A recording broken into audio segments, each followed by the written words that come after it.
Sur le marché, un petit producteur de miel vend son miel. Sur ses flacons, il y a de jolies étiquettes qui portent son nom, entourées de petites abeilles, et sur lesquelles on peut lire « Miel de l'arbre ». Et ce miel, il a une grande histoire, qui commence dans une graine qui a donné du pollen, après une fabuleuse aventure et un grand chemin. Car de la graine à l'arbre, il a fallu que le climat soit favorable, puis de l'arbre au pollen, que la maturité soit pleine. Cette graine a donc donné un arbre dont l'élan de vie était de faire des fruits, et avant ces fruits, de faire des fleurs pleines de pollen.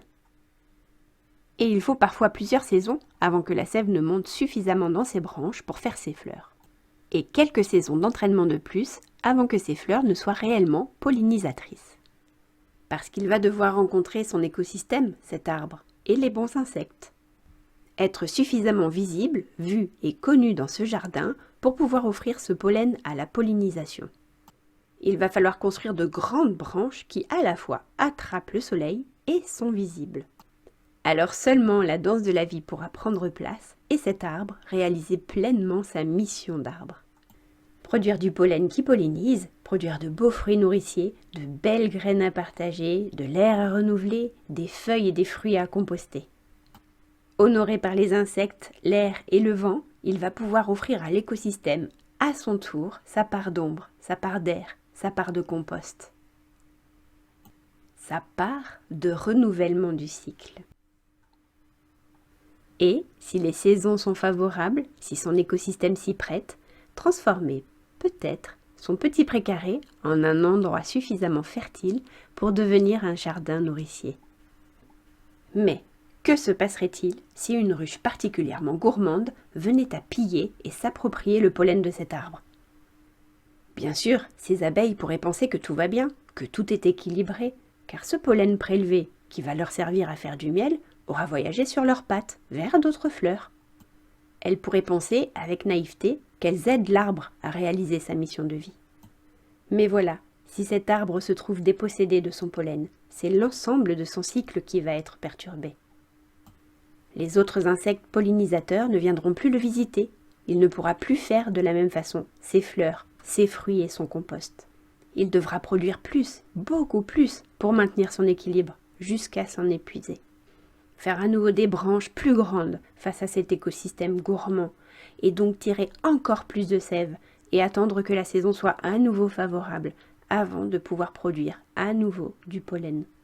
En conscience que s'il n'en a pas la force, il fanera.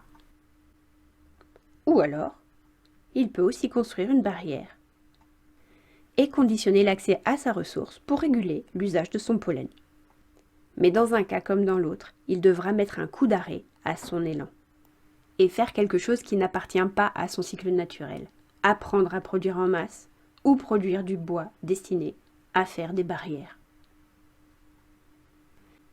Et le petit producteur de nous raconter qu'il est heureux que les abeilles n'agissent pas ainsi, car sinon il ne pourrait plus se servir dans le jardin, mettre en flacon ce miel qui a le goût si particulier de cet arbre qui fait tout son succès. Son petit étalage à son tour deviendrait un gros étalage, car il devrait vendre suffisamment de peau pour payer la ressource à présent conditionnelle. Lui aussi se retrouverait à produire quelque chose qui n'appartient pas à son élan de vie. Et en retour, lui aussi devrait piller la ruche pour maintenir l'équilibre. Alors oui, il les aime ces étiquettes, sur lesquelles il met un soin particulier à citer l'arbre et les abeilles. Car c'est l'histoire que raconte ce petit producteur quand il vend ses pots de miel. L'étiquette ne dit pas qu'il a produit ce miel, mais qu'il fait partie de la fabuleuse aventure qui a démarré avec le pollen de l'arbre. Elle ne dit pas non plus ce qu'il y a à aller piller. Elle dit bien au contraire ce qu'il y a à préserver et honorer pour que ce flacon soit là.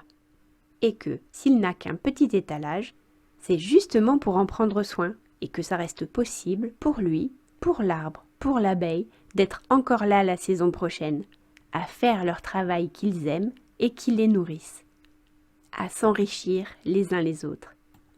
Il dit aussi qu'à ton tour, quand tu en auras fait une tarte, si tu sais en raconter l'histoire, le vent, la sève, l'arbre, les abeilles, alors en plus de sa gourmandise, ton repas sera plein de poésie. Et tes enfants, à leur tour, quand ils se promèneront dans le jardin, Quand ils passeront devant le rucher, cueilleront des fruits aux arbres, visiteront l'odeur des fleurs, ils porteront en eux le rêve et la conscience. Le rêve de tout ce qui est possible à partir de leur rencontre de ce jardin, nourrissant leurs propres élans à en faire quelque chose. Et la conscience que l'ensemble du processus est à honorer, préserver et nourrir pour que ce rêve puisse se reproduire saison après saison.